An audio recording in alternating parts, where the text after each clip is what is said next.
Good morning students, कैसे आप सब।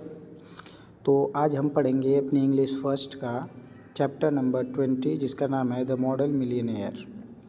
ठीक है। मॉडल का मतलब जैसे एक होता है आदर्श, आइडल, जिसकी तरह जैसे हम लोग कहते हैं ना रोल मॉडल, हमारे रोल मॉडल ये हैं वो हैं, मतलब जिनकी तरह हम बनना चाहें, जो मतलब एकदम हमें पसंद हो, अच्छे लगे, तो वो हमारे मॉडल्स होते हैं। ठीक है। तो यहाँ मॉडल मिलियनेयर का मतलब है एक आदर्श। मिलियनेयर का मतलब आप जानते हैं लखपति भी बोल सकते हैं, करोड़पति। तो आदर्श करोड़पति, ठीक है, एक व्यक्ति होता है जो एक मॉडल मिलियनेयर होता है, मतलब आदर्श करोड़पति होता है। ठीक है ना। तो उसके बारे में पढ़ते हैं। पहले जो ये येलो बॉक्स में ऊपर लिखा है उसके बारे में थोड़ा सा पढ़ लेते हैं, वो क्या कह रहा है। देखो ये कह रहा है a good deed without any expectation of reciprocity is superior. मतलब एक अ गुड डीड का मतलब काम, एक अच्छा काम विदाउट एनी एक्सपेक्टेशन, बिना किसी उम्मीद के, आप रेसिप्रोकलिटी मतलब रिटर्न में कुछ पाना, है ना। मतलब अगर हम किसी की हेल्प कर रहे हैं और ये एक्सपेक्ट ना करें कि हम इसकी हेल्प कर रहे हैं, ये हमें कुछ देगा, पैसे देगा या कुछ भी, कोई भी चीज़, मतलब हम अगर कोई अच्छा काम कर रहे हैं बिना इस उम्मीद से कि हमें कुछ मिलेगा, तो वो बेहतर है, सुपीरियर है to one done with an ulterior motive. Ulterior motive का मतलब होता है छुपा हुआ मकसद। जैसे मान लो हम किसी की हेल्प कर रहे हैं, हम बोल तो नहीं रहे हैं, लेकिन हमारे मन में कहीं ना कहीं है कि वो, मान लो कोई साइकिल से गिर गया या बाइक से गिर गया, आप उसकी मदद कर रहे हो और मन में कहीं ना कहीं हमारे छुपा हुआ है कि चलो मैं इसकी हेल्प कर देता हूँ, उठा देता हूँ, फिर ये मुझे 200-400 रुपये या जो भी होगा कुछ इनाम देगा। तो वो हमारा जो मकसद है वो अल्टरियर मोटिव है, मतलब छुपा हुआ मकसद है।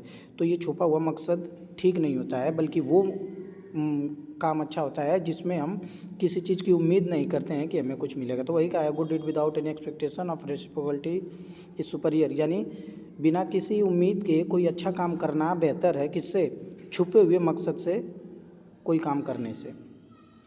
दस we should always help others without thinking twice, इसलिए हमें बिना दो बार सोचे किसी की भी मदद कर देनी चाहिए।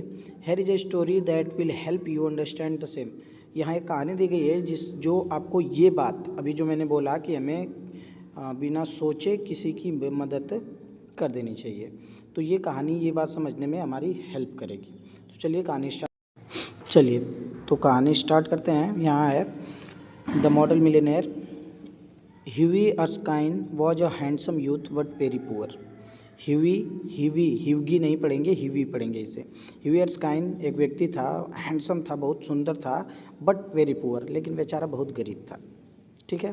He was equally popular with main and women, लेकिन वो महिलाओं और पुरुषों दोनों के बीच इक्वली पॉपुलर था, मतलब जितने पुरुष जानते थे उतनी महिलाएं भी उसे जानती थी, मतलब दोनों लोग समान उसे जानते। ये नहीं कि बस महिलाएं बहुत जानती थी या बहुत पुरुष ही उसे बहुत जानते थे, दोनों लोगों में वो समान पॉपुलर था।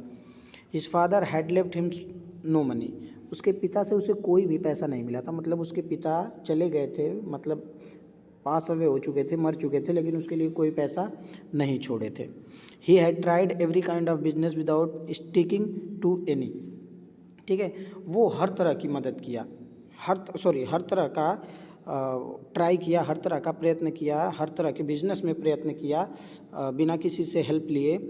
सो ही कुडंट मेक मनी, लेकिन वो पैसा नहीं बना पाया, मतलब कमा नहीं पाया। हर तरह के बिजनेस में वो ट्राई किया लेकिन पैसा नहीं बना पाया। He had to live in on 200 pounds a year. ठीक है। उसे 200 पाउंड्स ये फॉरेन करेंसी है, 200 पाउंड्स में बस साल भर गुजारा करना पड़ता था, मतलब 200 पाउंड में एक साल तक उसे गुजारा करना पड़ता था।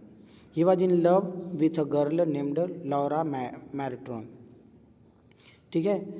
तो एक लड़की थी जिसका नाम था लॉरा मैरिटॉन, उस लड़की से वो प्यार करता था। ही वॉज इन लव मतलब वो प्यार करता था विथ अ गर्ल, एक लड़की से जिसका नाम था Laura. Who was a charming lady, जो बहुत खूबसूरत महिला थी। ठीक है। वो बहुत खूबसूरत लड़की थी लॉरा, वो, और जो हीवी था उससे प्यार करता था। She was the daughter of a retired colonel. ठीक है। और वो जो लॉरा थी वो एक रिटायर्ड कर्नल थे आर्मी से, उनकी बेटी थी वो। They were the most handsome couple in London, और पूरे लंदन में इनसे सुंदर कपल कोई नहीं था, मतलब हीवी और लॉरा से सुंदर कपल कोई नहीं था। The colonel killed Hughie but he sorry kill नहीं, liked. The colonel liked Hughie but he would not allow their engagement unless he got an 10,000 pounds of his own.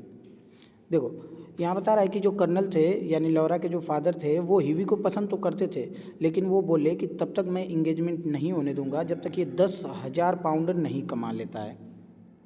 Heavy was very sad, heavy काफ़ी दुखी हो गया, जैसे फिल्मों में होता है उसी तरह उसके पापा बोले कि जब तक ये 10,000 पाउंड नहीं कमा लेगा तब तक मैं अपनी बेटी की इंगेजमेंट हीवी से नहीं करूँगा। ये बात सुन के हीवी काफ़ी दुखी हो गया। ठीक है। One morning Hughie went to see a friend of his Alan Trevor. एक सुबह हीवी अपने एक दोस्त से मिलने गया जिसका नाम था एलन ट्रेवर। और नोटेड पेंटर, काफ़ी नोटेड का मतलब होता है फेमस, एक फेमस पेंटर था वो, कौन? Alan Trevor.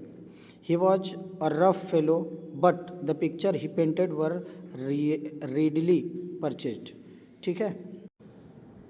देखो he was a rough fellow मतलब थोड़ा सा खड़ूस, थोड़ा सा र्यूड टाइप का पर्सन था, लेकिन जो द पिक्चर ही पेंटेड, जो पिक्चर वो बनाता था वह रेडली मतलब विलिंगली, स्वेच्छा से कोई ना कोई खरीद लेता था, मतलब अच्छा बनाता था तो भले से वो थोड़ा सा खड़ूस था लेकिन उसकी पेंटिंग कोई ना कोई खरीद लेता था। He liked the Hughie feature and was all the more attracted by the cheerfulness and generous nature. He liked Hughie's feature, वो हीवी के फीचर का मतलब होता है गुड क्वालिटी, वो हीवी की क्वालिटी को पसंद करता था। And was all the more affected by his cheerfulness का मतलब हमेशा खुश रहना, खुशी, लेकिन वो उसकी खुशी से ज़्यादा अट्रैक्टेड रहता था। एंड जनरस नेचर, और जो हीवी था वो काफ़ी जनरस, काफ़ी उदार नेचर का था, इसलिए वो यानी एलन उससे काफ़ी अट्रैक्टेड रहता था, उसे पसंद करता था। When heavy came in